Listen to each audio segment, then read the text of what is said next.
Istri pilihan ketua mafia, bab 41, bukan lawan yang sepadan. Aku tidak berpikir sejauh itu sayang, meskipun ada yang janggal dari jawaban Ustadz Imam. Jawab Diandra, dia sudah lama mengenal Ustadz Iman, laki-laki itu sangat setia dan baik.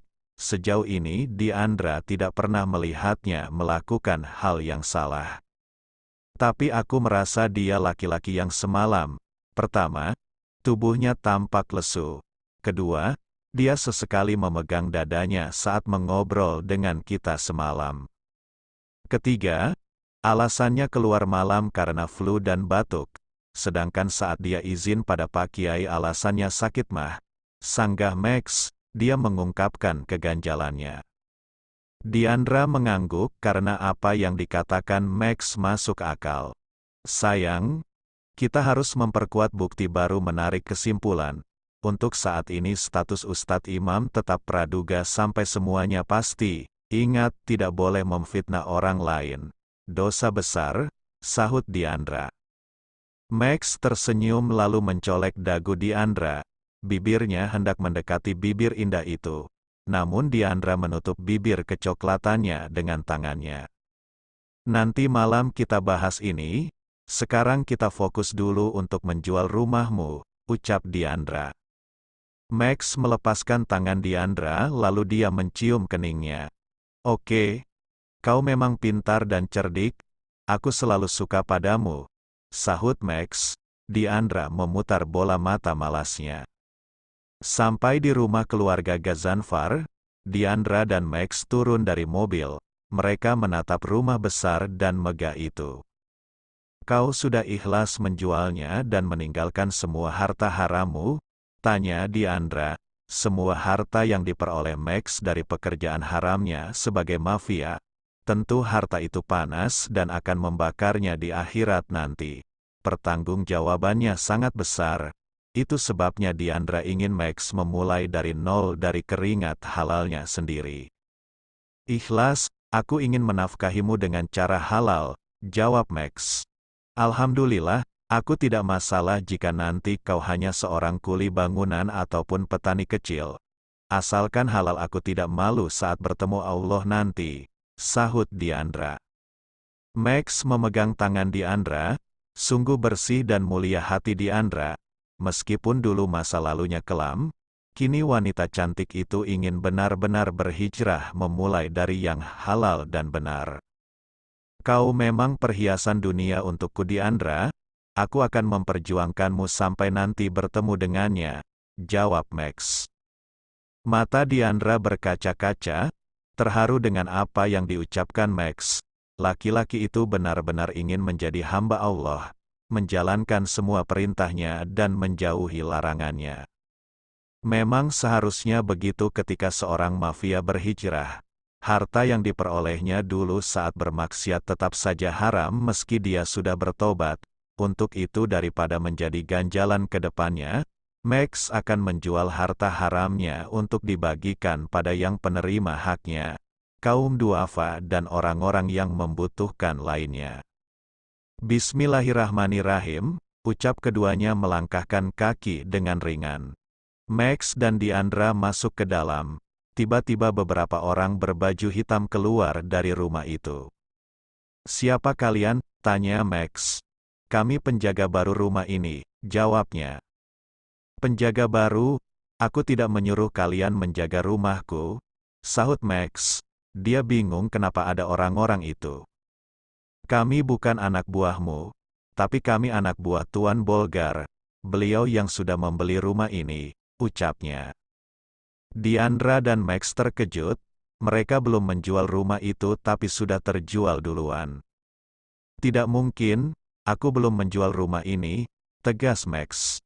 Kami hanya diperintah, silakan tanyakan pada Tuan Bolgar, beliau memiliki sertifikat rumah ini, jawabnya. Max emosi, dia menarik kerah baju laki-laki mengenakan baju hitam itu, dan hendak melayangkan satu kepalan ke wajahnya. Tapi Diandra menepuk bahunya.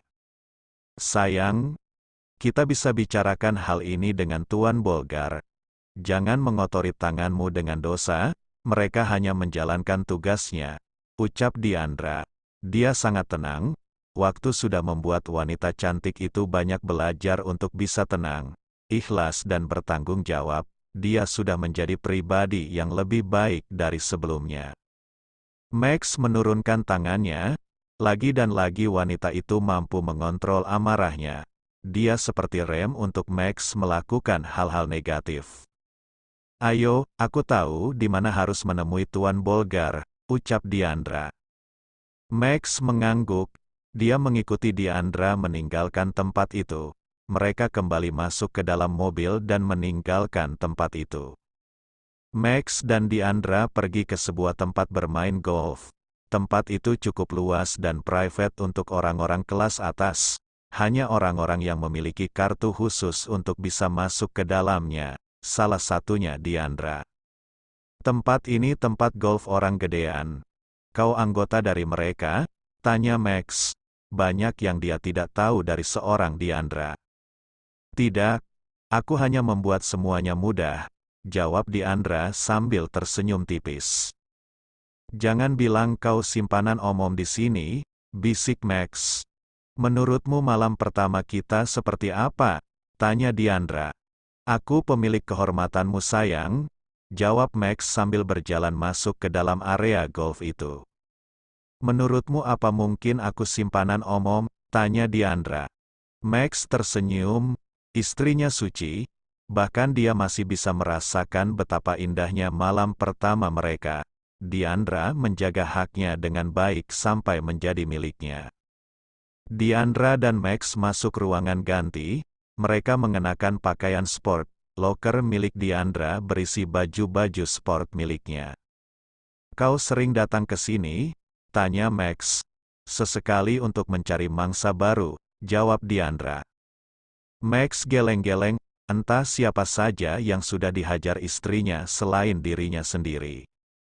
Ayo sayang, ada mangsa yang harus kita jemput, ucap Diandra, dia terlihat cantik dengan baju putihnya.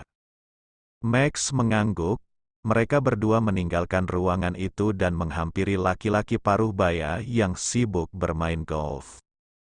Selamat pagi Tuan Bolgar, sapa Diandra dan Max. Seketika Tuan Bolgar menoleh ke arah mereka berdua dan menghentikan permainannya. Diandra, laki-laki itu langsung mengenali wanita berhijab tersebut. Max menatap tajam laki-laki yang berani memanggil nama istrinya. Dia tipe mafia posesif dan cemburuan, tangannya sudah panas ingin melayangkan bogem mentah padanya. Permainan Anda semakin menarik, aku lupa kalau Anda sudah jauh di atasku, ucap Diandra. Itu karena kau sudah lama tidak bermain golf, lain kali kita bisa berduaan di tempat ini, sahut Tuan Bolgar. Benar-benar akan ku tenggelam orang ini ke Laut Merah, ku jadikan sosis untuk Leo. Atau ku kirim ke zaman dunia baru saja menetas, batin Max. Dia emosi melihat laki-laki itu genit pada istrinya. Sayang sekali Tuan Bolgar, aku sudah memiliki suami. Perkenalkan ini Max Gazanfar, suamiku, ucap Diandra sambil memperkenalkan Max pada laki-laki dengan perut buncit itu. Tuan Bolgar mengalihkan pandangannya ke arah Max yang sudah kebakaran api cemburu. Dia kurir paket yang kemarin ngirim buayaku bukan? Tanya Tuan Bolgar. Diandra menahan tawanya, betul. Aku bukan hanya mengirim buaya, tapi mencincang buaya dan menjadikannya hidangan yang lezat, sahut Max, tatapan matanya dan ekspresi di wajahnya seperti seorang psikopat. Oh, berarti kita bisa bisnis tas dengan kulit buaya. Iya kan? Kau 50% aku 50%. Atau kita buka wisata buaya manis di tepi pantai, ucap Tuan Bolgar. Emosi Max naik ke ubun-ubun, dia ingin menghajar orang di depannya. Wah, obrolan kita menarik Tuan Bolgar. Bagaimana kalau kita sambung di tempat lain? Tanya Diandra. Boleh, wanita cantik sepertimu membuatku bersemangat, jawab Tuan Bolgar. Mereka bertiga berpindah tempat, pergi ke sebuah ruangan. Diandra sudah men-setting tempat itu sepi dan kosong hanya mereka bertiga. Dia juga mengacaukan CCTV sampai error.